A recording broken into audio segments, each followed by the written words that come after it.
Уламжлалт эмэгтэй дээлний эсвүүр хийх аргыг үздэсгэе. За бид нар уламжлалт дээлний эсвүүрийг хийхдээ дараах хэмжээнүүдийг авна. За нэгдүгээр дээлний уртыг авна. Хоёрдугаар танцууны урт, гуравдугаар цээжний тойр, дөрөвдүгээр өгзөгний тойр гэсэн хэмжээ авна. Тавдугаар хүзүүний тойр, зургаад нь бугуун тойр гэсэн хэмжээ авна. За дээлний цохин бүтээлтэй эхлэе. За эхлээд бид нар дээлнийхээ уртыг арын хүзүүний цэгээс доош өмсөх уртаар навцсан байгаа шүү дээ. За тэрүүгээрээ басан шалгуу татчих өгнө. За дээлний уртаа би 130 гэж бодсон байгаа. За дээлний уртаараа басан шалгуу татчих. За энэ дээрээс би нэг хөхний үүрэлт гэж байдаг учраас нөгөө хөхний үүрэлт би нэг 3 см яриад байгаа шүү дээ. Тэр 3 см-ыг нэмээд ингээд татчих. Дээлний авсан урт дээрээ нэмэх нь 3 см гэсэн үг. За ингээд энийг татчих чам. Басан шалгуу. За үүний ардлал дээрээс би ханцууны уртаараа за яг энэ дээр 90 градусыг үүсгээд хажуу тийш татна. За энийг би энэ цэгийг А цэг гэж нэрлэлчихье. Энийг Б цэг гэж нэрлэлчихье. За хажуу тийш. За ханцууны урт хэмжээд авсан 80 гэсэн хэмжээ гарсан гэж бодох юм бол за тэрүүгээр. За тухайн ханцууныхын уртыг хэмжээд авахд хэд гарсан яг тэр хэмжээгээрээ хажуу тийш навч өгч. За энийг А 2 гэж. За энд А1 гээд одоо энэ цээжний өргөнийг 4 туваагаад сулын хэмжээ 5-ыг нэмсэн хэмжээгээр энд авч өгч байна. За энэ А1. За цээжний тойргийг хуваахан 4 хүнийхээ цээжний тойргийг хэмжиж үзээд тэрийгээ 4 хуваагаад 5-ыг нэмээд А-гасаа хэмжээд А1 гэдээ болоод авчих. За энэ А1-ээс доошоо перпендикуляр болгоно. За би энэ хормон шулууныг татчихъя. Б цэг дээр 90 градус үсгээд хормоны шулууныг татчих өгнө. За ингээд татчихлаа. За нэг ийм дүрстэй юм боллоо. За энэ дээр дахиад тайлбарлая. А-гаас Б хүртэл за дээлнийхээ уртыг хэмжээд авсан те бид нар тэрэн дээрээ хөхний үүрэлт орж ирнэ гэдэг энэ эмэгтэй дээл учраас хөхний үүрэлтийн 3 см-ийг нэмээд авсан. За хажуу тийш А-гаас А2 руу ханцууны урт гэдээ бид нар хүзүүсээр нуулзар цэгээс мөрийг дагуулаад гарыг дуулгасан хэмжээнийг авсан тэрүүгээрээ авчиж. За энэ А-гаас А1 буюу энэ дээлнийхээ торны өргөнийг болохтой болохоор цээжний тойргийг хуваахын 4 нэмэх нь 5 гэсэн хэмжээгээр А-гаас А1-ийг болж байгаа. За хормоны шалгууныг татсан тэрэн дээрээ А1-ээс перпендикуляр болгоод ирж байгаа. За одоо А1-ээс С гэсэн энд нэг хэмжээ авах гэж байгаа. За цээжний тойрноос хамааруулж авал энэ А1 цэг их зүгээр. За одоо 88 цээжтэй өмсдөг хүн байлаа гэхэд 22.7, 92-д нь 22.2 гэх мэтлээ. Би ингээ бодол хийсэн. Одоо энд би та хэд чагсаагаад оруулаад өгч. Тэгэхээр цээжний тойрноос нь хамааруулаад авъя. За би бол 92 одоо цээжний тойрогтой хийж байгаа гэж үзээд 22.2-оор C гэсэн хэмжээ авч. За нэг цэг ингээд болчихно. За одоо ханцууны өргөнийг авнаа. Ханцууны өргөн болохоор нэг дээр перпендикуляр 90 градус бариад доошоо шулуун зурчин. За А2-оос Д гэсэн хэмжээгээр авъя. За энэ болохоор бас л нөгөө арсмер буюу одоо хүний цээжний тойрогчнийг арсмер хамаарч байгаа шүү дээ. Тэгэхээр тэрнээс хамааруулаад авна гэсэн үг. За 88-тай ер нь бол нэг 15-аас 17-гийн хооронд авна гэж үзнэ. За тэгээд хэлбэлцэл нь болохоор жижиг арсмер дээр 15-аар авчаад 15.3, 15.6 гэдэг нэг 0.3-аар 4 см-ийн хэлбэлцэлт 0.3-аар бодно гэсэн үг. За би бас давхар энэ юун дээрээ бичлэгэн дээрээ давхар бичээд оруулчих учраас тэндээс таад харж агаад сонгож авна гэсэн үг. За би болохоор 92 гэсэн хэмжээнд дээр дээлнийхээ цохин бүтээлтийг цээжний тойрог 92 гэж хийж байгаа учраас би болохоор 15.3-аар авлаа. За энийг би С тэг холбоод татчихсан. За ерөнхийн нэг дээлний маань юм тор байгуулагдсан. За тэгвэл С-гээс C1 болон C2 гэсэн энэ хэмжээнүүдийг авна л да. За энд Д байгаа шүү. Энд Д байгаа. C1-ээс C2 гэсэн хэмжээг олох гэж. За энэ нь болохоор 5.5-аас 6 см-т байхад болно. За би жижиг арсмерыг хийж байгаа учраас 5.5, 5.5 ижилхэн. Хоёр тишээ 5.5-ыг авчихна. За одоо энэс энэ хоёрыг холбоод C1 C2-ыг холбоод голыг олоод C рүүгээ C-ээс гол руу татчих ингээд. За яг ингээд 3 үсэг татчихлаа. За одоо C-ээс C3 гэсэн хотолт хэмжээ авах гэж. За энийг 2 см-ээр авчиж байна. 2 см-ээр. За энийг C3, C2. За энийг C3 гэдэг. За энэ гурыг холбоод гал шугамаар холболт хийж. За бид нар энэ дээр бүслэгийн шугамыг зурж ирэл да. Арын голоос ойролцоогоор 40-өөс 43 хавцаа байдаг. Үгний бүслэгийг ойролцоогоор тооцох юм бол. За тэгэж бодох юм бол за би 42-оор авчих юм. За энэ бүслэгийн шугам байна. За өвдөөний шугам доошоогоо за нэг 24, 23 муруу гэж бодоод 23 авчих юм уу? Өвдөөний шулууныг За хэмжиж авч явдаг те суулын өндрөөр. За ингээд бүсгийн шулуун өгцөний шулуун яриад тавьчихсан. За одоо бид нар энд хормоны хажуу тишээ дэргүүл хэсгээ байгуулах чинь. За эмэгтэй дээлэнд бол нэг 7-оор өгчөж болно. За ингээд өгч. 7 см өгч. За C2 цэгтээ холбоо татчих. За ингэж холбоо татсныхаа дараа яг өгцөний энэ хэсэгт өгцөний тойргоо 4 туваагаад тэгэд нэгийг нэмээд ингээ гасан тоог яг энд шалгаж үзнэ. Хангалттай орж ирээд өгцөн дээр үүрэгдээд барихгүй гэсэн л үг байхгүй. Тэгэхээр заавчгүй өгцөний одоо шолон дээр бол өгцөний тойргийг 4 туваагаа шалгаж үзэх хэрэгтэй. Тэгээ сулын зам хэр байна тий? Тэрийг шалгаж үзэх хэрэгтэй шүү гэж хэлмээр. За одоо энд бид нар хормон дээр 2 см-ийг өргөөд за тэгээ уусгаад энэ дээр 90 градусыг барина. 90 градус яг энэ хэсэгт. Ингээд за энэ ташааны шулуун дээр 90 градусыг бариад уусгаад халтаж өнгөрсөн.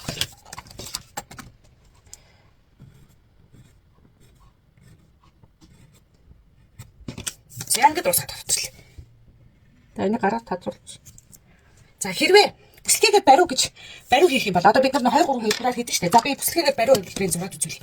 За энэ одоо доошо явахад огтлцоо энэ цэг ба шүү дээ. Энэ цэгээс дотгошоо бүслэгийн дээр нэгээс 1.5-ыг аваад C2-той холбоно. За тэгээд буцаагаад за ингэж холбочоод дараа нь ийшээгээ баг зэрэг уусгаад оруулаад өгцөнийхөө тойрогтой өгцөнийхөө шулуун дээр уусгаж оруулж ирж байна. Нэг хэлбэр ийм хэлбэр гарчвал бүслэгийн дээр ялангуяа турхаа хүмүүсд бүслэгээр нарийнхан хүмүүс бүслэгийн дээр маш их нуглаа усахгүй айтайхан болоод байна.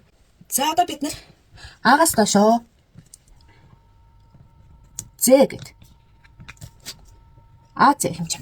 За АЗ хэмжээд авахд нөө за дээлний зах урдаа ингээ ухагддаг шүү дээ. Гэхдээ баг зэрэг юм зөөндөд ухагддаг тий. Ардталтаа нэг жоохон 0.5-аас 1 за хүн болгон адилгүй байдаг. Зарим 0.5-аар ухаж харагддаг. Аргашаага зарим 1 см ухаж харагддаг. Тэгэхээр энэ бол нөгөө юм тойрог гэж үзэлдэ шууд тойрог гэж үзээд за тойрны энэ урт нь бидний нөгөө авч байгаа хүзүүний тойрог болчих. Хүзүүний тойрог гэдэг хэмжээ бид нэр одоо хүний хоолойноос хүзүүний тойрог гэдэг хэмжээ авсан шүү дээ. Тэр чинь өөрөөр хэлбэл энэ бидний зах ухаж байгаа энэ хэсэг болж байгаа байхгүй юу?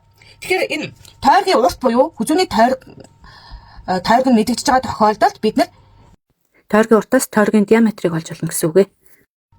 За энэ ямар томьёо гэдэг вэ гэхээр за одоо давхар одоо энэ бичигдээд явна. Та тэндээс хараарай. За хүзүүний тойргийг хуваах нь 314 гэсэн томьёо байгаа.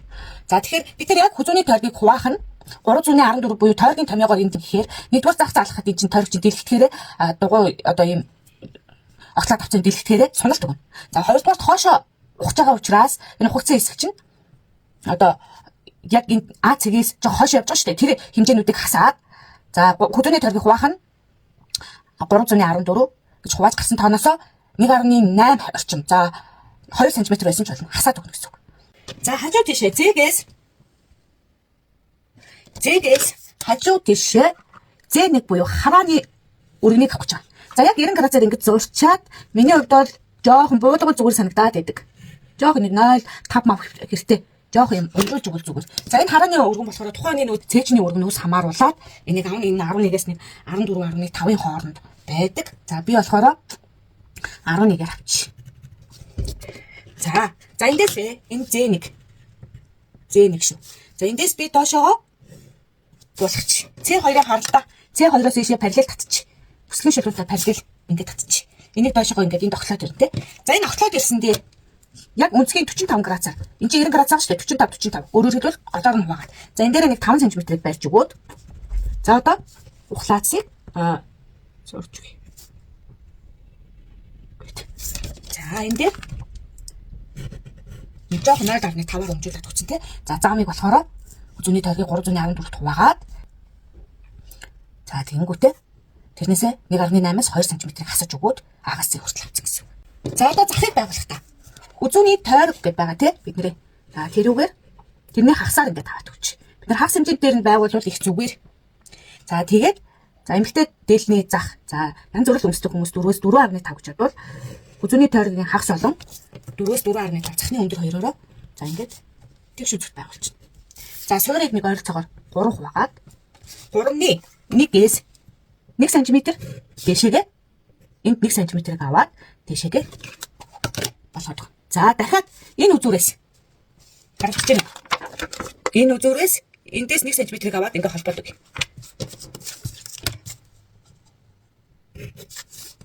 За өөрөөр хэлбэл эндээс 1 см, эндээс 1 см. Тэгээ 3-ны 1-ээс холбоод ийшээ 1 см-ийг аваад энэ үзүүрээс холбоод. За энэ дээр бүр хийлээд захны хэлбэрийг гаргая. За энийг бид нар юу яаж болно? Дээрээс нь хаачлаад дээд ирмэгийн зөрүүлээд наах юм бол хөдөлсөн гэж бодох юм бол за би энэ өөр хичээл дээр заасан байгаа олоод үзээрэй. Ийм болно тий. Дээд ирмэгийн доод суурийнхаа хэлбэрийг өөрчлөхгүй дээдлээс нь хаачлаад дээд талаа зөрүүлээд тавих юм бол цах чинь нэгсэндээ ийм хотоолт үүсэж байгаа. За энэ хотоолтыг таад өөрөөсөө их хөл хотоолгоно гэсэн хэмжээгээр хотоолгоод хийж болно. За зах хэрвээ ийшээгээ энэ чинь 2-1 зах штеп. Ийшээг өөрчлөн гэвэл нэлээд хотоор юм зах гэж ирж байна. За хотоолтоо өөрөөсөө зөрүүл тавих хэмжээгээ басгаад ихсгээд хотоолтын хэмжээг гаргаж болно гэсэн үг. За дээлний маань хэсгүүр юм боллоо. За дээлнийхээ цахыг яаж ухах гэхээр бид аргашаа ухах хэмжээгээ тавьж өгье. За нэг 0.8-аас 1 см. За би бол 0.5-ыг л уух гэдэг. За тэгэхээр энийхээ голыг олчихно. За ийшээгээ голоор нь дайруулад юм ихтэй тэмцэх татчихна. Гэсэн хэмжээг ийшээгээ арай багасгаж авч өгнө. Яг дээлний зах чинь бүр их уухтгүй. Жохон 100 дугуй 100 уухагдаж байгаа шүү дээ. Хэмжээнээс хажуу тийш хэмжээ чинь 0.5-аар бага байвал зүгээр. Нийлбэрийн хэмжээнээс энэ хэмжээнийг 0.5-аар бага 100 ухагдвал. Тэгэхээр энэ талд нь 0.25, энэ талд нь 0.25-аар одоо бага оруулж ирнэ гэсэн үг. За тэгэхээр энийг хэмжиж үзлээ. Энээсээ хасах 0.25, энэ хэмжээнээсээ 0.25-аар багаар жоох юм. 100 дугуй явах нь. Тэгээ энэ ардлуу дөнгөж ороод ингэж ухагдана. За ингэ. За дотоод ингэр хоёр дахь хэсгийг яг энэ дугуурж орж ирсэн хэсгийг яг энэ хэсгээс 1 см-ээр доошо энд 1 см гэсэн үг. Ингэж ухаж байна. За би танд харуулъя. За ингэ зах ухах та. Хоошоогоо арлуу ухдаг хэсгээ энд тэмдэглэж өгөөд. За тэгээд энийг хэмжээд 2 хуваацчих. Тэгээ 2 хуваагаад нэг тоо гарна.